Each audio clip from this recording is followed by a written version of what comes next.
So Billy Van Zandt's supposed to come in Thursday. Beautiful. Don't let me eat. This book was good. Hold on. Don't. You guys can talk, but we are actually broadcasting still. All right, so we are broadcasting. You just have no video? Yeah. So just talk. Keep talking, Billy. All right, so anyway, I'm coming out to see you, and of course, this is my dream. I got the screenplay. I went to school for this 4 years, stayed sober, the whole deal. And I'm coming out, and you're taking a mercy meeting. I am taking a mercy meeting. Yeah, I have no idea. So I finally get in to see Frank, and the way I remember it, he says to me, "So you're a friend of Maddie's?" I said, "Yeah." But we shake hands. I sit down on the couch. He goes behind his desk. I look around the room. I see pictures of Candace Bergen, Don Rickles, George Lopez, Brooke Shields. So we get the idea. All right, you get the idea. Anyway, I'm looking at the little thing. So he says to me, "Okay, look, give it this." He says, "You're a friend of Maddie's." "How do you know Maddie?" I tell him. He says, "You got a pitch. Give me a pitch." So I stand up, and I give him 10 minutes everything out. And I tell him, "This is a great story, man. It's about fixing the Super Bowl. It's about drugs. It's about gambling. It's about the mob. It's about the birdies."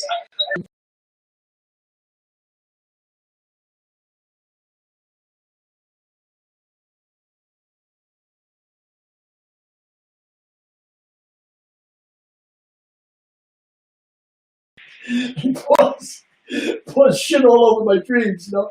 He says, I don't know, Bill. He's, I don't know. Just how you remember, right? Nobody told you. He's, I don't know, Bill. He's, I don't know. Who cares about a football game that was played 4 years ago? I says, "You don't think this is a great story? Are you kidding me?" I says, "You know, it's got everything. It's got sex, it's got drugs, it's got gambling, it's got the mob. It's got everything to make this country great." I said, "You don't think this is a great story?" He said, "Not really." I said, "No, what the fuck yourself? This is a great story." And I'm in here looking for a favor, right? And he says to me, wait a second, back up a second. "Did you just tell me to go fuck myself?" I said, "Yeah, I guess I did, you know." I said, "Oh, fuck, I screwed this up, man. This is a disaster." He says to me, "I got a few hundred people working for me on the slot because you come out here on a flyer with a friend looking for a favor, and you tell me to go fuck myself." I said, "Oh, yeah, well, you know."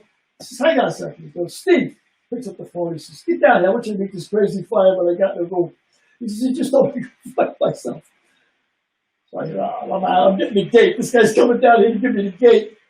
This guy comes through the door about 2 minutes later. The guy's as big as a beer truck, right? This guy's Steve. He looks like Luco Bratz. I said, "Oh, Jesus." I'm thinking to myself, me and my big mouth. And he walks in, he gives, you know, the formalities to Frank. He gives him a couple of hellos and whatever. He turns around to me and he goes, "You the guy who told Frank to go fuck himself?" I said, "Yeah, I guess I am."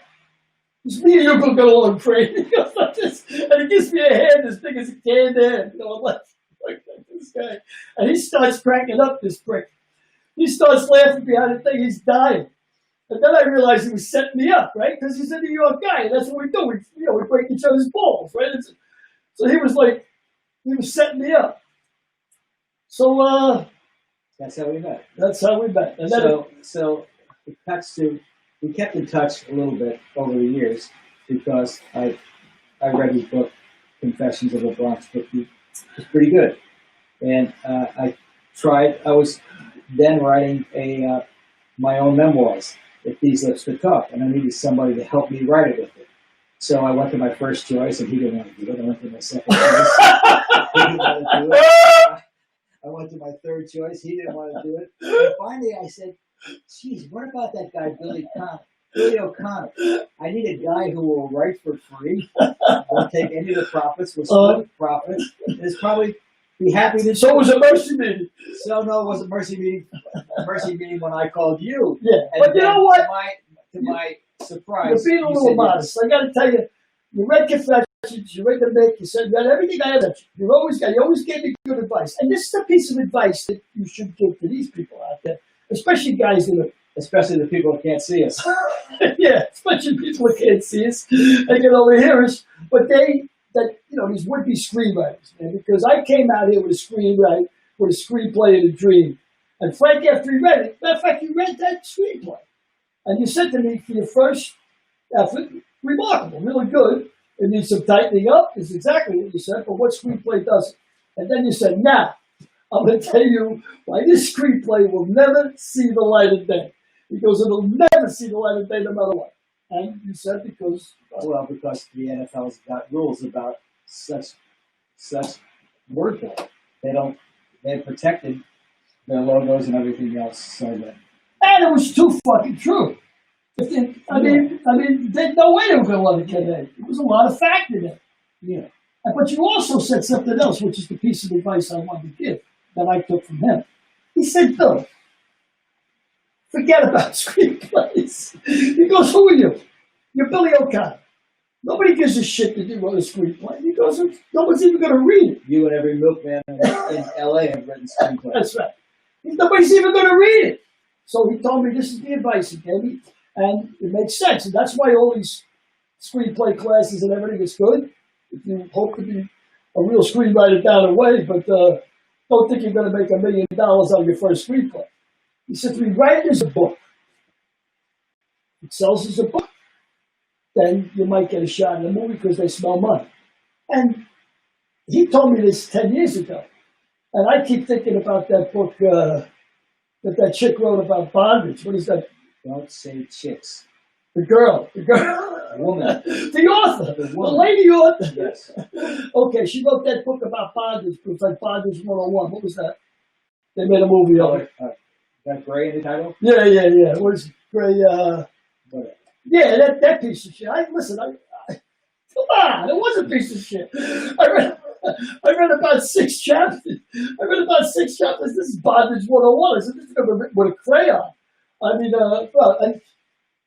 Greatest Shade of Gray? What the hell was it? Well, anyway, matter of fact, I won't get in trouble if I call it a piece of shit and I can mispronounce the title. Anyway, and that sold a ton of books, and then they made a movie of it, and then she sold a ton more books. Mm-hmm. So yeah, first you write the book. If the book's successful, it's no money, right? It's show business, right? It's business for a reason. Money. It's not show off. Frank, not only with the producer thing, some of the people we wrote about. I didn't know a lot about Frank, but I hadn't heard from him. We texted back and forth, we emailed each other for about 7 or 8 years, but infrequently. I'm not going to get a pain in the ass, you know. Hey Frank, I got another idea. But out of the blue, you called me up and I was astonished. I didn't know you went to Jordan, you went to 9 on the right. But I learned a lot about your life, you know, from the book. And it was a good stretch for me, man, because when I wrote Confessions, I wrote it in first person, and then wrote the other book in third person. And now it was writing from just stories you were telling me, and then you tightening them up and us kicking it back and forth. And we learned that we write together pretty good, you know. So why don't you tell me what the odds are on the presidential election, Mr. Bookmaker? Oh yeah, I promised people I would do that. And first, a quick thing about bookmaking. You know, when I started bookmaking, I'm going to give the odds. But when I started bookmaking, I had 2 partners, Blinky and Ray. And my fireman friends out there know who Blinky is. He always used to squint when he was talking, so I gave him the nickname Blinky. Real bright guy. So I asked Blinky, I said, how many winners? We got 100 customers. I said, how many winners do you think we're going to have at the end of the year? He's, I don't know, 12. I said, I'm thinking 8. And my other partner says, I think we'll have 6. At the end of the year, first year, 100 customers, no winners at the end of the year. Next year, we had 300 customers. At the end of the year, no winners. Next year, we had 600 customers, no winners. So, these guys are so laser sharp with the lines. That's why I look at the lines with politics. Because, I came in here today and told Derek Portland was playing, the total was 233 and a half. It was at 2:30 with 17 seconds left to go. Now, you think about that. In the basketball. In the NBA, right. They give halftime lines. They give final lines. College basketball on Saturdays, maybe they got 150 games. And he had just in college football. another 120 games. They give you halftime and numbers of time. And you look at those numbers, I swear to God, man, 60% of the time it comes down to the last shot, the last minute of the game, the last 30. I mean, they're all blowout games, what we call cigar games. But I'm just saying they're laser sharp. And money has no political affiliation. Money doesn't watch Fox. Money doesn't watch CNBC. Money doesn't care. It's all about odds. So what are the odds? Not on the presidential election, but on the swing states. All right. Because the swing states will determine the presidential election. Without a doubt. So Without a doubt. now I got to keep talking while you're looking for the odds. No, I'm just going to pull it up. I just got to pull up politics. Here we go. By the way, I'm looking at a different site, but I'm not even looking at it. It's not coming up. I got to say.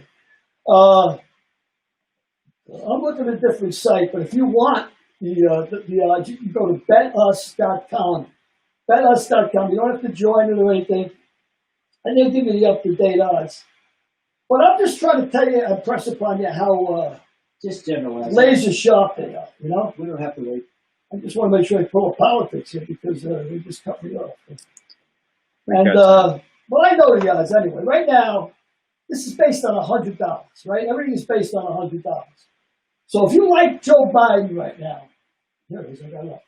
You got to lay $165 to win 100. Everything's based on 100, and the numbers are 165, 145, which means if you like Trump, you bet $100 on Trump, and they'll give you $145 for every 100 you bet. So the extra $20 goes to the big. That's the big. juice, yeah. Now, usually juice is 10%. It's always 10%. Not always 10%, most. But on specialty bets like this, they take 20 because they're saying, you don't want to bet it, don't bet it. Who Okay, gives a shit? so Trump's 165 to 100. He's the underdog. what's- You bet the 100, you get 145. What about the swing states? All right, here's the swing states. First of all, before I go to swing states, the Senate. Listen. I'm not giving you any biased information here. Under 50 seats. If you think the Republicans are going to have under 50 seats when this is over,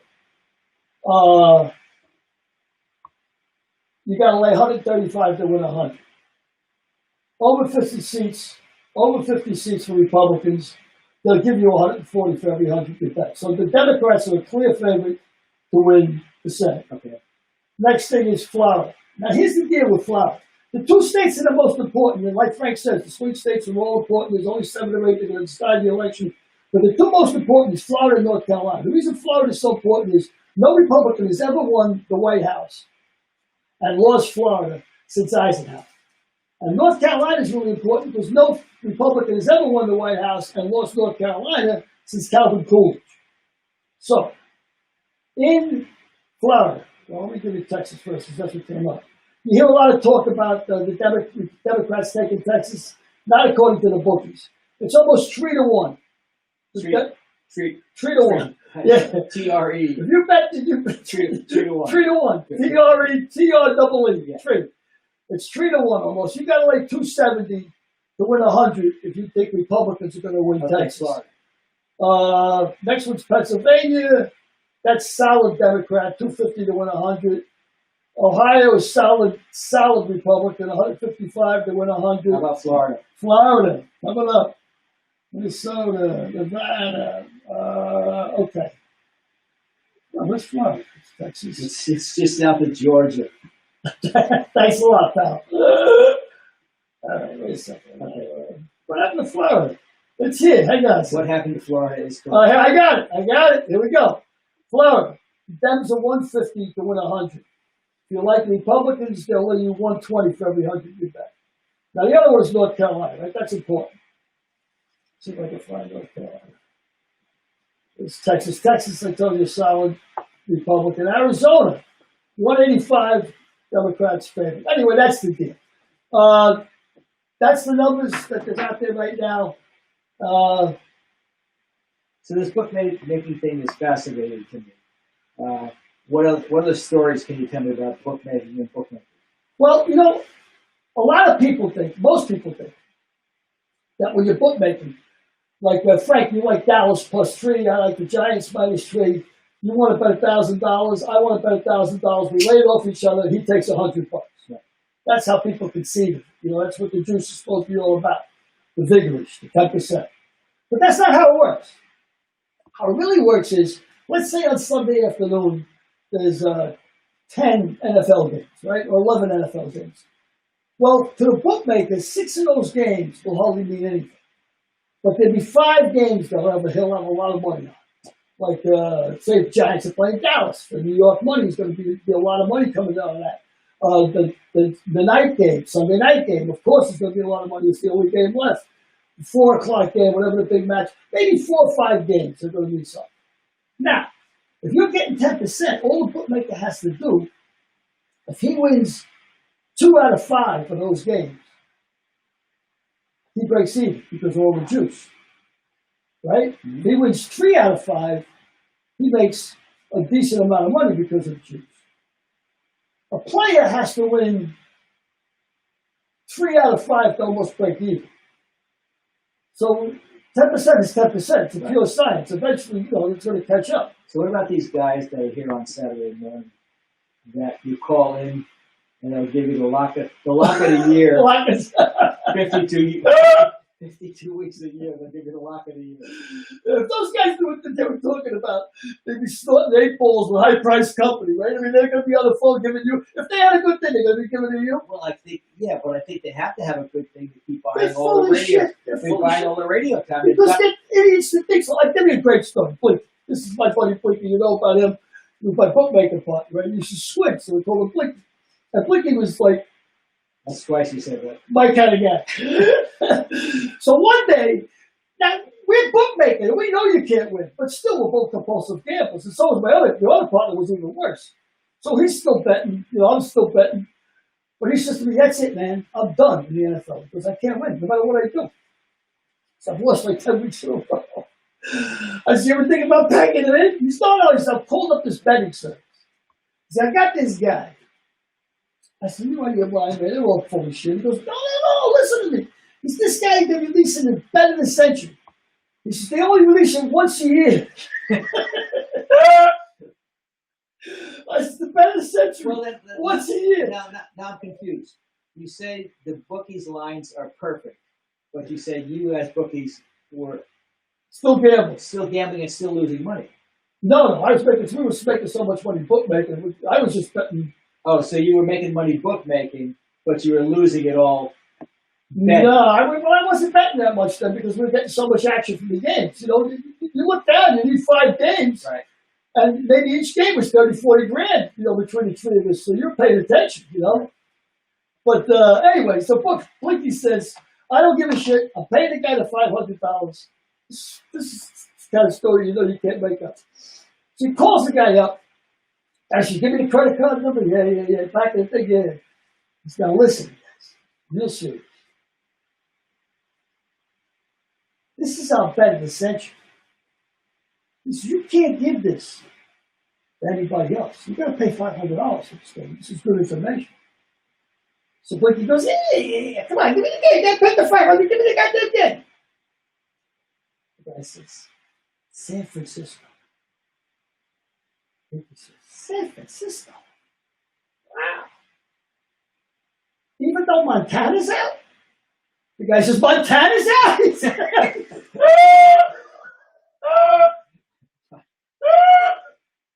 he said, you son of a bitch. Give me my money. So that's how they make their money. They don't know nothing, this guy. I didn't write that. That's a true story. You can't make that kind of shit up. I got a very good story, gamble story. I was with Blinky. Blinky was a real quick thinker, man. Much sharper than me. He always out-fumbled me, but I used to love breaking his balls, Great guy. We're playing cards. High-stake poker shit. And we're in the back. Villa Avenue, right? The Bronx. Right behind Cell Phone. It's like a little Arthur Avenue. It's like a little Italian ghetto, And we're playing cards in the back of a pool room. 1 o'clock in the morning.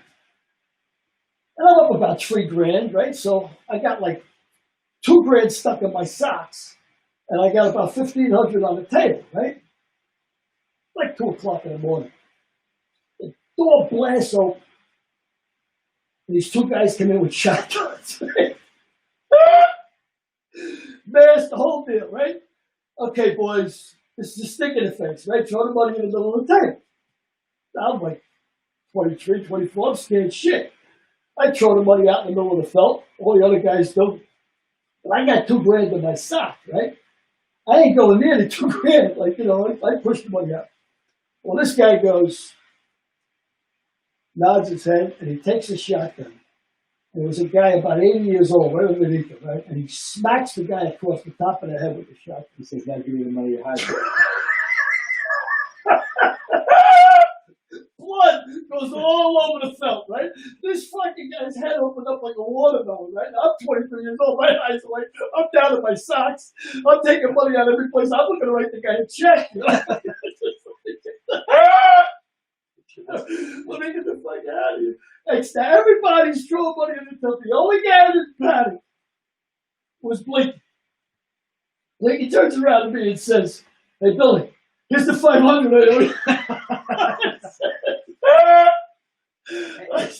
Hey, Derek, are we supposed to allow people to write in to you if they're still out there in TV land or computer land or whatever? Yeah, Derek's our third man, by the way. there's people out here. We've got someone from Barry. I think her name is Barry Hale, Yeah. and Rosario Rovetto? Rovetto. They're both watching. They haven't written anything, but they're just saying hello. Oh, okay. So So they have once the again, option I met to. Rod Carew. Yeah, cool, man. I'm dying to meet Rod Carew. I think that's going to be a perk, knowing you. Yeah, you're gonna wait a long time. I was You're gonna wait a really long going to time. try to borrow some money from him. Yeah. How you doing? You Rod Carew? Listen, So- you spare $5,000? It was about almost 40 years ago now, and I was representing Pony athletic shoes. Pony stands for Product of New York, and Pony was a big manufacturer of athletic shoes in the 70s and 80s. They were competitive with Converse, Adidas, Nike, Puma, New Balance, who have you. They were right there. Oh, I remember Pony, yeah. They were right there. So Pony signed Reggie Jackson from New York to come to California to play with the Angels. So my client was a guy by the name of Carl Rove, big German guy, who calls me up and he says, "I want you to go to Anaheim and see Reggie. You be Reggie's guy." So I go, You getting paid to meet Reggie Jackson. yeah. Not bad. Yeah. So I go to Angel Stadium, and during batting practice, pregame batting practice, and batting practice is going on, and Rod Carew's taking batting practice. Ron Baylor's taking batting practice. Freddie Lynn. They got four guys that are all most valuable players. I mean, they're former most valuable players. And then Doug DeCinces, Bobby Griggs. And you're a big baseball guy anyway. You're a big baseball fan, right? Yeah, And you well, played baseball in college. Yes, I played baseball in college. Sort. I had the highest ERA in the history of Jacksonville. That's something, man. I'll do a Billy and I digress. I got to pitch one inning. We were ahead 12-0. I gave up 4 runs. The coach yelled out. This is the head coach yelled out. "Keep it up, Pace. You send them home happy." So anyway, I go up to introduce myself to Reggie, and Reggie looks me up and down. Let's see, he just looks me up and down, and he says, "Well, you're a good enough looking white guy." He said, "You have a tie." I said, "Yes, sir." He says, "You have a jacket." I said, "Yes, sir." He said, "You have a briefcase." I said, "Yes, sir." He said, "Okay, we'll do this. Come back tomorrow, wear the tie, wear the jacket, bring the briefcase. I don't care if there's anything in it, and we'll sign all these motherfuckers." And that's how I met Rod Carew. The next day, we signed about 8 guys to Pony contract. We hit it off. Rod and I hit it off, and I've been representing him ever since. Yeah, but how did he get the idea that you were an agent? I mean, like when you talk, you guys hit it off. What Well, made he you knew suggest? I was going to pay him money. I don't understand. So tell me how it works. So, I mean, you weren't an agent for anybody else at the time, right? I was an agent for Pony. Okay, just for Pony, I see. Yeah, and I had no intention of representing players. Right. But midway through 2 or 3 months, Rod Carew came up to me and he said, "Will you represent me?" Well, Well, I was flabbergasted. I said, I have never represented anybody. He said, "I believe you can do it because you just do what you say. And you never make a promise that you don't keep. that's true. So I want to have somebody like you on my side." I said, "Well, we'll do it, but I'm going to give you an out. We're not going to sign a contract. We'll shake hands, and if you're not happy with the job I'm doing, after 2 or 3 months, we'll pause, we'll shake hands, and we'll shake hands a second time and go our way, and nobody will be hurt for it." 38 years later, we're still 38 years later. You Still got to doing think, man, he got gets supposed by a lot of shysters, you know? I mean, who doesn't want to represent Rod Carew, right? I mean, a lot of people. I mean, a lot of people do A want lot it, of shysters. yeah, a lot of approach. shysters. So, I mean, if the guy keeps his word, you know, just the guy from the old neighborhood, somebody who's going to do what he says he's going to do. You know, you never promised me a rose garden. I mean, if it happens, whatever it is. Yeah. But who cares? You know, I mean, nobody becomes a writer because they want to make money. They do they write their marbles because it ain't going to happen. It's a once in a million shot, you know? And, but you got to do it because you think you got stories to tell, you know? So, what are the stories you want to tell? Me, I got a million stories to tell. I got a Maybe question. it's silly. Tell me, since you spent 20 years on the New York Fire Department, why don't you tell me a couple of good fireman stories? We You got. know, Let me interrupt you guys. Sorry, we have a question from the audience. Okay. cool. Barry, is it Barry? Barry? Barry says, how did the book get its title? Okay, that's an interesting question.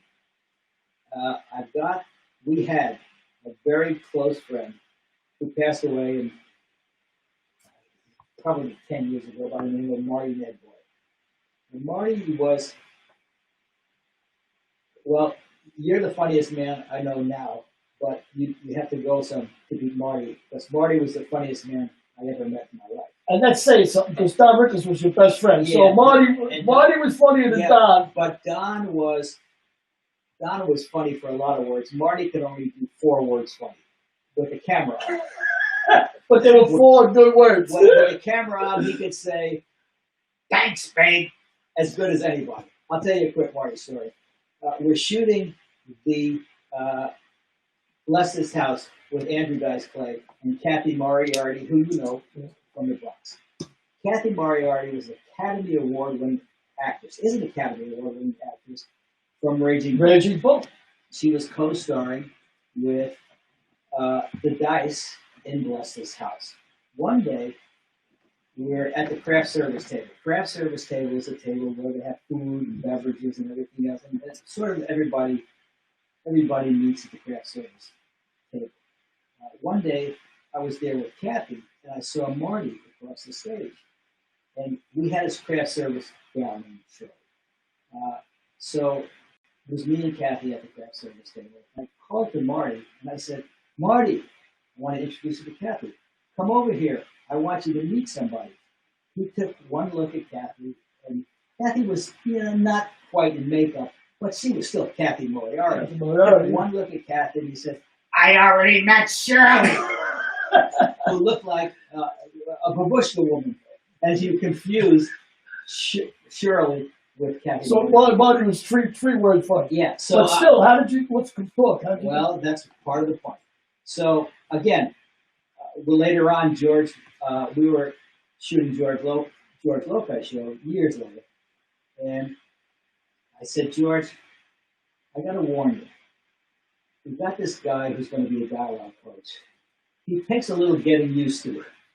But Were you breaking balls with this guy, or was he really a dialogue coach? he was a dialogue. He was Legitimately. he's a legitimate guy, really, really special guy. But again, he was Marty. So I said, just bear with him. So we're having a table reading. Table reading happens when all cast and studio executives and everybody gathers around the table to read the script for the first time. So a lot of times the dialogue coach will play the part of an actor who will not be working 5 days, an actor will work 3 days. So the line comes to Marty, and he was supposed to say, "Live, damn it, live." He says, Live, damn it, live. Reading the script. George just looks up at me and shakes his head. I said, don't worry, you'll be fine. So anyway, the title of the book comes from, I stole it from Marty. Marty said it or Lopez said it to him? Marty said, if I ever write a memoir, I'm going to call it If These Lips Could Talk. And That's it. it's sort of like an homage to Marty. Well, there's the answer there with the question. You talked about Kathy Moriarty. I got a Kathy Moriarty story, but it's a roundabout story. When I came back from Nam, I was working for Jimmy Hoffa's Teamsters, right? And I needed a bookmaker because I was still gambling. When I was overseas, I was gambling like it was going out of style, mostly cards. So I needed a bookmaker. So my partner that day, his name is Patty Bondi. He said, my brother Vinny's a bookmaker, right? So worked Walter Avenue. Turned out that Vinny was a runner for the biggest bookmaker on Arthur Avenue at the time. His name was Joe Denton. And Joe had a bar on Arthur Avenue called Michael's. And there was a guy who used to come around and strum his guitar and sing songs in Michael's, right? They entertained the diners. And he lived on top of Michael's. So, anyway, I had a guy go south of me for a lot of money. I had to sit down with this guy, Joe, right? But that's another story for another day. But this is the Kathy Moriarty part. The guy who worked for him, another runner, I used to meet Vinny all the time, but when Vinny couldn't make it, I'd meet this guy, Joe Fish. And I'd have to pay him or he paid me. I only met him like 2 or 3 times because Vinny was always the guy who was there. But Joe Fish was the guy who used to play guitar. So one day he's sitting down eating spaghetti with Joe Denton, the owner, and my buddy Vinny, and the phone rings. Joe, it's for you. He gets up and answers the phone and goes, yeah? Yeah? How about up in your mother's poop yacht? He says, how about that? And he slams the phone down, right? Comes down, the other 2 guys, what's all about that? Some asshole. He said, I got enough trouble. He goes, I'm trying to earn, I'm playing guitars, I'm running for you. This guy calls me up and tells me he's Bobby De Niro. He wants to put me in a movie. Hey, Joe Fish, yeah, movie star, right? The phone rings again. Joe, it's for you again. He goes back. Yeah? Yeah. Hey, what are you, some kind of an asshole? If I could come through that phone, I'd cut your head off and stick it up your ass. He goes, don't bother me. He slams it down. Goes back. This guy, Joe, Bobby De Niro. Bobby De Niro, yeah, they're laughing. The 3 guys are laughing. About a half an hour later, De Niro walks in. Come on. Says, Joe Pesci, he says, I don't know who you thought I was, but Bobby De Niro, I'd like you to read for a part I got in the movie. What happened was Danny Aiello? Right. Danny Aiello from Over the Bronx. I made a gangster movie. Pesci had a small part in the back. De Niro saw something he liked. He likes realism. Anyway, Pesci talks to him. Now they sit down, we eat. Manja, now we go up to a place. He's got a place, Joe Denton, up in New Rochelle called Hoops. Big discotheque, 3 big bars. I used to go there all the time. There was always plenty of women there. The hero goes up to the bar. He orders a scotch. He looks out on the dance floor. There's a 17-year-old blonde dancing out there. And he turns around. Joe Denton says, who's that girl? He goes, I don't know. He goes, she looks exactly like Vicky LaMotta. He goes, it's unbelievable. It's uncanny. Tell her I want to buy her a drink. She comes over, 17-year-old Kathy Moriarty. She gets the part Vicky LaMotta and Raging Bull. Talk about a Lana Turner story, right? Like right off the... And that's how she got the part. And Pesci, of course, taught De Niro into making, giving him the part for the brother, which made his career, made him huge. And then to top it off, Joe Denton, the guy who was the bookmaker, once you work for Joe, you always work for Joe. Now, he came out to Hollywood, Pesci came out, and Joe came out with him. Joe was going to be his producer or his agent. Right. Like, well, you want to talk to, you can talk to me. And he ended up doing a production company with Walter Matthau. Good. So I thought you told that Joe Pesci story. Joe Pesci was originally a pin setter for the Four Seasons. What do you mean a pin setter? I thought a bowling alley, by the way. Yeah, he worked at a bowling alley, and before they had automatic pin makers, before they had automatic, those things that come down. Yeah, set the pins. Set the pins. They used to have guys that would sit up there with their straddling the pins. Yeah, I remember that. And they would drop the pins. Well, nails used to come up, and they dropped the 12 of them, and the nails would disappear. Yeah. So he was a pin setter at a bowling alley. He booked the Four Seasons into the bowling alley or something, and then he ultimately was sort of working with the Four Seasons. Today, He's a pretty good singer, though, Pesci. Not bad. yeah, I never heard him sing. But today, one of the Four Seasons guys got in a little bit of trouble with the bookmakers, and he left the group owing them a lot. It was in the movie. Yeah. He owed him a fortune. But today, that guy is Joe Pesci's driver. Is that right? He lives down the shore, Jersey. No, he's out here. Pesci's out here Yeah, now? sure. I know where he plays golf. Oh, yeah, I didn't know he was out here. I knew he had a place in Jersey, down by the shore. So let me ask you a question. With the vaccine, the government. How do we get to the vaccine? A change up. All right. You got a tough interview. Why do you don't try those softballs? By the way, talking about the vaccine, wow. So the vaccine, the government is spending trillions of dollars.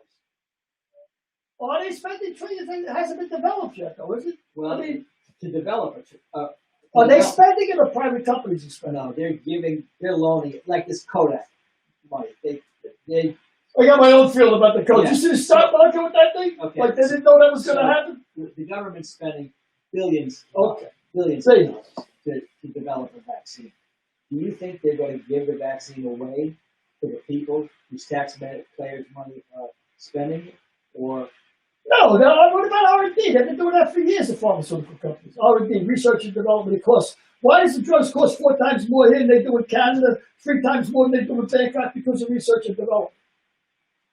You're paying for the research and development then because you never get paid off on that. so we're paying for research and development? Then we have to still. Then we have to pay Put the triple for bill. the drugs. Yeah. All right. I mean, it's bullshit. Yeah, do I think it's... I got a better question for you about. They come up with a vaccine. You taking it? I ain't taking nothing for a while. I can tell you that.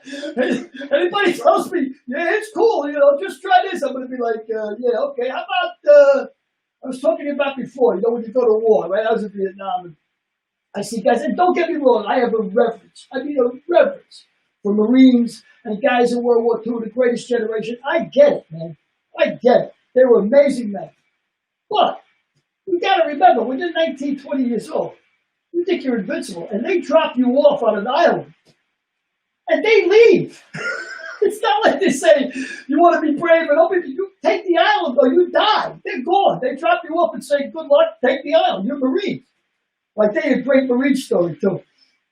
Chesty Pulley. I mean, Chesty Pulley is the most decorated Marine in Marine history. I'm going right? to say yes. Yeah, he's the most decorated Marine in Marine history.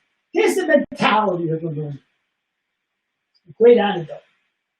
Chesty Puller was in Korea, and his whole company, the Chinese had just crossed the Yalu River, hordes of Chinese, right? And Puller gets up in front of his men. He says, men,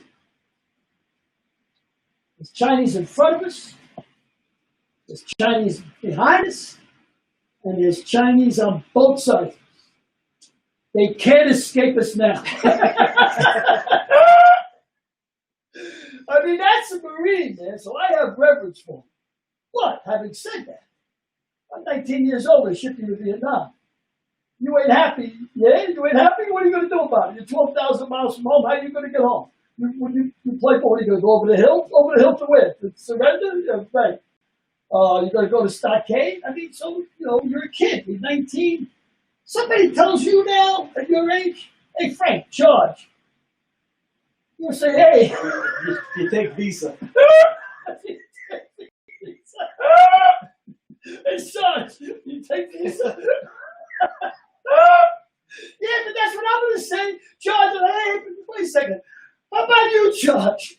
You charge, and I'll be observing through heavy lenses, right? Let me be the guy in the background, right? There's an old Jonathan Witness bit like that. You ever see that? He does a 3 up, 2 down. He says, the guy comes in and says, man, there's 14,000 Japanese on that island. Man, there's 150 of us. Now, man, I wish I could be with you. But yeah, I mean, when you're a kid, you got think you're eternal. You know nothing's gonna happen to you. You're indestructible. You can't get. You ain't gonna see an army of 50-year-olds over there charging. I don't know how I get off of that. I don't know either. You told me a story about being in Vietnam, and I think it was a napalm story. You know what napalm is, by the way? No, I don't want to find out. Find it real quick. You were saying hundreds of people were dying in Vietnam. That was where you digressed. Well, okay, yeah. Actually, that's another thing. During the height of the Vietnam War, right after 10, we were losing 46 Americans a day. 46, that was the height of the war. And people were out in the street going crazy to stop the war, right? We're losing 1,000 a day. And nobody's even flinching. It's astonishing to me.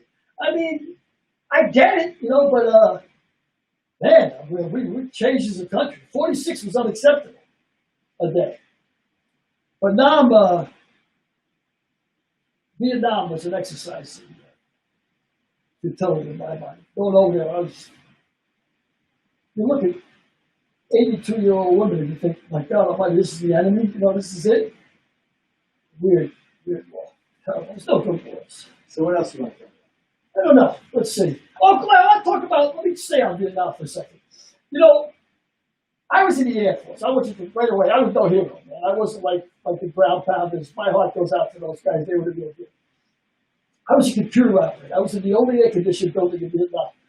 I was playing poker at least 4 times a week. I was cleaning out all these guys that didn't know what they were doing, so I was living high. When I got there, prostitutes were like $4 a piece. I was 19 years old, recovering Catholic.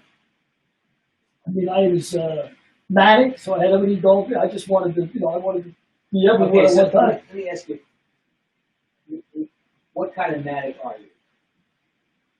I've been diagnosed as unipolar. And what is unipolar? It means that I got the upside. I'm always up. I never get depressed. It's like I walk on clouds. You know, if I see clouds, I walk on them. Like I can be going to jail, and I think, yeah, right, I'm going to jail. I can read. 3 squares. Yeah, 3 squares. I can write. No one's going to break my balls. I listen to music. You know, I don't see any downside.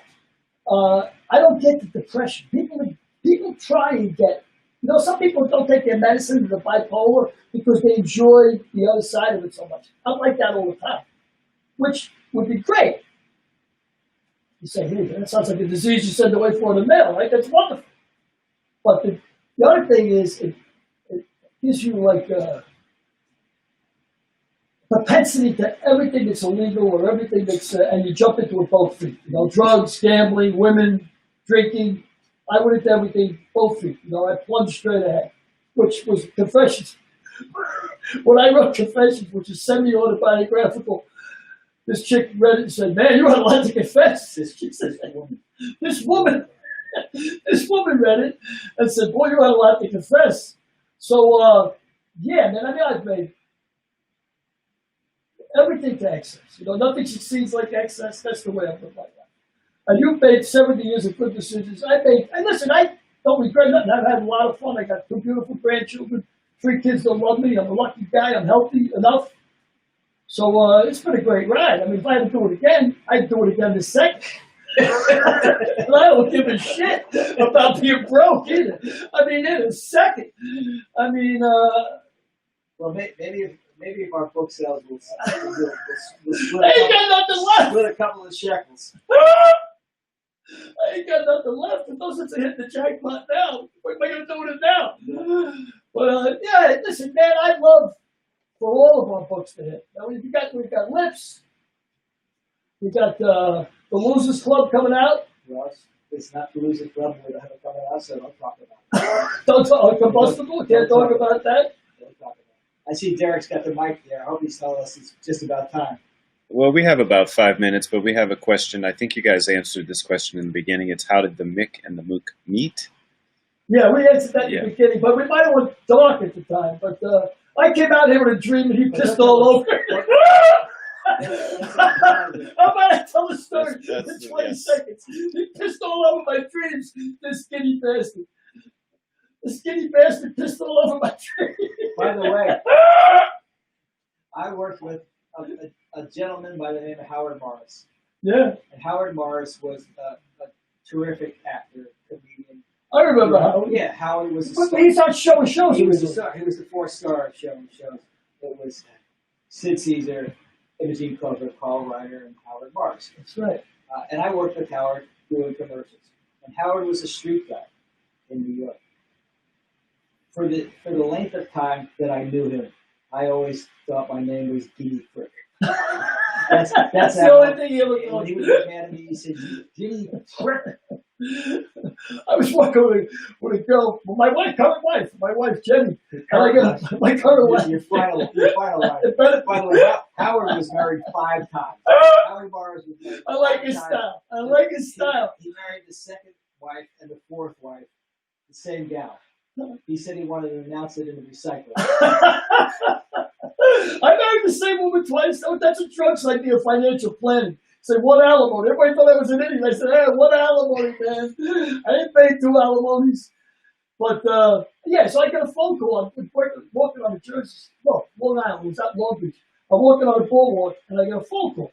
It's my best friend, Frankie Chicklets, right? His name is Santiago. So I pick up the phone, and, hey, you spick bastard, you miserable son of a bitch, what are you doing? I hope your hair falls out, you know. And my wife looks at me and goes, jeez, you must hate that guy. That's my best friend. That's it. That's how we do it in New York, right? I mean, that's you break each other's balls. I mean, So who are the guys you grew up? Just give us their names. like shit. Everybody, I'll give you two Just questions. give it all. These two you know why. There's 2 fly of them with me, right? One guy's name was Gary Schiffmacher. The other guy's name was Pete Bashaw, right? So naturally, Shifty and the Shark, right? Schiffmacher, Bashaw. So I said to my friend Blinky, I said, want to go play poker? He says, man, it's Friday night. He goes, who's playing? I says, me, Shifty, the Shark. He says, wait a second. I'm going to play poker with you and 2 guys named Shifty and the Shark. I mean, everybody had a nickname. We had a couple even. How about Irish names? The Irish last, like Matty Cliff Cullen. Who were some of the other guys in your neighborhood? Oh, you mean growing up? All the Irish guys? Eddie Kelly, Tommy Monahan, Tommy Riley. I mean, we had a lot of Irish. A lot of Italian guys, too. Because in the neighborhood I grew up in, the Pasquantonios, Tonto Donatos, Tato Donato. Massaros, Yeah. Ruggierios, those are the kids. That's the way Philadelphia was. I think 3 families. Dashianos, Petrangelo, Warriors, Espositos. Before we go, why don't you give me your thoughts on the passing of Pete Hamill? Well, you know, Pete Hamill was an New York Irish. way before I knew that I could write, way before I ever had any aspirations to be a writer, way before, I always liked to read. I mean, you know, I always read a lot. And Hamill personified New York when you go. You know, Breslin, I love Breslin too. You know, I wouldn't compare the two different styles, but both fantastic writers. And he also inspired me when he wrote A Drinking Life. You know, because Hamill was a heavy hitter, man, down the Lion's Head, down there in the Village, where all the great writers hung out. And he was a heavy hitter. And we was going out with Shirley MacLaine at the time. And then he packed it in finally. And when I read A Drinking Life, it really gave me a little boost that it could be done, you know? Derek, how's we doing? That's it, fellas. Great. Well, thank you very Good much for listening to our being here first for the episode. time. And Billy, get your mask. Oh, yeah, we're suiting up, man. We're suiting up. We're going to enter the real world again. Yeah, listen, be safe out there, man. Don't take this stuff on. Listen to the scientists. Yep. And thanks for looking in. I appreciate it. And we'll be talking about everything that We'll comes be through on our heads. every week at this time. So Whatever please come comes back. into our heads. Thanks, everybody.